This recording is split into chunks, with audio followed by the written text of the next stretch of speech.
Hello everyone, आप लोगों का बहुत बहुत स्वागत है एसएम नॉलेज वर्ल्ड में। तो आज की वीडियो में हम समझेंगे एनीमे के बारे में और ये इंडस्ट्री बूम पे कैसे गई, और इसके अलावा हम समझेंगे कि जापानीज एनिमेटर को कौन कौन से स्ट्रगल्स करने पड़ते हैं।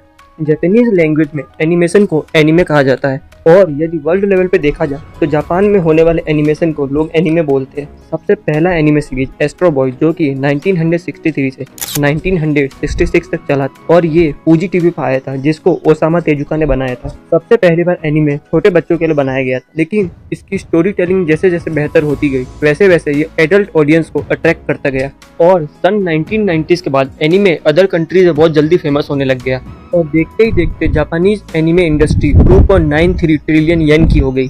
और जैसे जैसे डिमांड बढ़ती गई वैसे वैसे एनीमे का प्रोडक्शन ही बढ़ता गया, और जैसे जैसे लॉन्ग एनीमे सीरीज जैसे कि One Piece, Naruto, Dragon Ball ये सब फेमस होते गए, एनीमे रेवेन्यू बढ़ता गया। और तो और विद टाइम एनीमे मूवीज की भी डिमांड बढ़ती जा रही है, जैसे कि 2016 में आई मूवी योर नेम, जिसने रिकॉर्ड्स तोड़ दिए थे एनीमे मूवी के। इसको माकोतो शिंकाई ने बनाया था, और इसके बाद आई डीमन स्लेयर की मूवी मुगेन ट्रेन, इसने सारे रिकॉर्ड तोड़ दिए, जो कि 2020 में आई थी कोविड-19 के समय। जैसे जैसे एनीमे की पॉपुलैरिटी बढ़ती जा रही है वैसे वैसे बहुत से स्ट्रीमिंग प्लेटफॉर्म्स जैसे कि Netflix, prime video, Disney plus, Hotstar ये सारे एनीमे दिखाने लग गए हैं। और यही सब देखते हुए सोनी ने क्रंची रोल को $1.2 बिलियन में खरीद लिया 2021 में। 2002 से लेकर 2017 तक एनिमे इंडस्ट्री 2 टाइम्स बढ़ी है, जो कि $19 बिलियन एनुअली था। बट लोगों को सिर्फ एनिमे के बाहर की सुंदरता दिखती है, उन लोगों को ये नहीं मालूम ये बनाने में अंदर कितनी मेहनत लगती है। एनिमे पूरी तरीके से हैंड से बनी हुई ड्राइंग्स पे बेस है, और इसको बनाने के लिए बहुत ज्यादा स्किल और टैलेंट चाहिए होता है। शिंगो अदाची, जिन्होंने स्वॉर्ड आर्ट एनीमे में काम करा है एज ए एनिमेटर, उन्होंने बताया कि आजकल जापान में एनिमेटर्स की शॉर्टेज चल रही है। जापान में लगभग 200 एनीमे सीरीज बनती है, लेकिन तो भी उन लोगों के पास एनिमेटर्स की कमी है, और स्टूडियोज बहुत बड़ी मात्रा में फ्रीलांसर्स पे डिपेंड होते हैं, जो कि बहुत ही पैशनेट होते हैं एनीमे को लेके।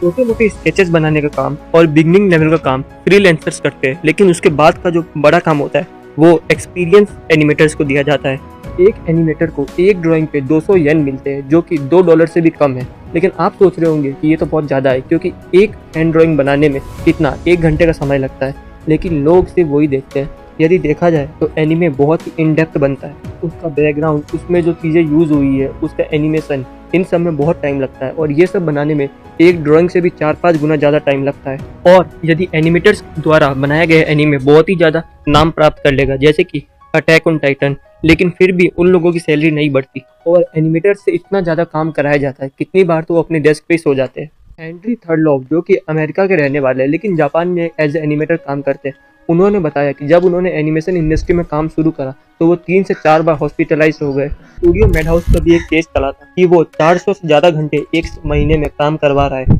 एनिमेटर से, और इसके अलावा वो 37 डेज कंटिन्यू काम करवा रहा है बिना कोई छुट्टी दिए।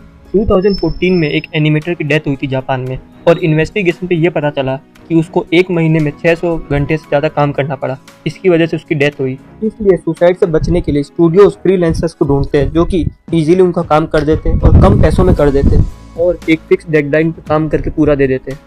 जापानीज एनिमेशन क्रिएटर एसोसिएशन के अकॉर्डिंग जापानीज एनिमेटर्स की तनख्वाह कुछ ऐसे होती है: 20 से 30 साल के बीच $10,000 मतलब 1.1 मिलियन येन, $19,000 मतलब 2.1 मिलियन येन जब आप 30 से 40 साल के बीच में है, $31,000 3.4 मिलियन येन जब आप 40 से 50 साल के बीच में है। और वही यदि देखा जाए तो जापान में पॉवर्टी लाइन 2.2 मिलियन येन के नीचे है। तो मिलते हैं आपसे नेक्स्ट वीडियो में। Thank you very much for watching this video.